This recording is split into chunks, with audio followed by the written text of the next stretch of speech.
Hello, and welcome to another edition of Spooky Reviews from Spooky Ventures. I'm Gary Hill, and I'm both your host and reviewer. This is our 177th episode, and this time around I'm going to be looking at a double Blu-ray release of The Naked Witch. Now, let's start by addressing the differences between the two films in this set.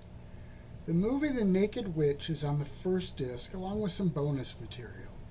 The second disc has the same bonus material, but includes the film The Witchmaker. It might sound like you're getting two different movies, and in a way you are, but really it's the same movie, more or less. The Witchmaker was released in 1969. In 1975, it was re-released under the title The Naked Witch, with some material that had been cut from the film added back in. Let me say that there isn't any big difference between the two that I could see, although the print of The Witchmaker seems to be better than the other print in places. The movie centers on a group of people doing experiments with psychic powers. They have chosen an isolated area in the swamps as their base. The thing is, the area they chose has a history of cult murders.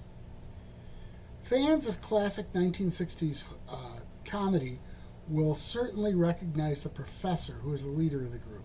He's played by Alvy Moore, who played Hank Kimball on Green Acres. His character here is not the scatterbrain we are used to, but his mannerisms at times will feel very familiar.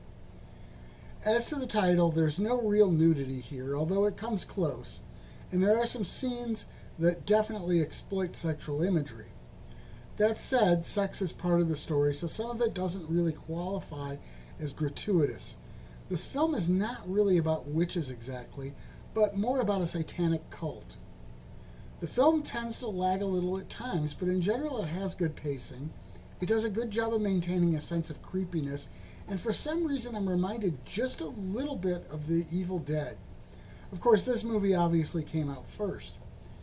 I think the comparisons center around the fact that it's set in a secluded cabin and that the actions of the people feed into the supernatural horror that unfolds.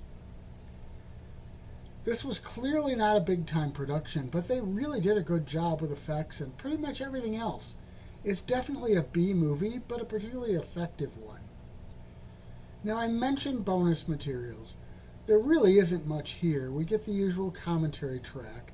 Beyond that, there's a short film that is just a collection of 1960s movie posters with an audio talking a little about some of the highlights of the horror movies of the 1960s. Now, as I mentioned earlier, the print of the Witchmaker looks better than the print of The Naked Witch.